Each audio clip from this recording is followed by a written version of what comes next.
Olá, hoje estou em um Volvo V90. Nesse vídeo vou mostrar como adicionar tutoriais do manual do proprietário aos favoritos.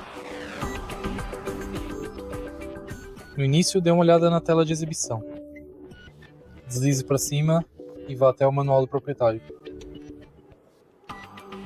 Em seguida, encontre o tutorial que você tem interesse, por exemplo, o exterior. Vamos selecionar a substituição de lâmpadas. E para adicionar a volta aos favoritos, pressione o ícone de estrela bem aqui. Agora você pode voltar rapidamente ao tutorial.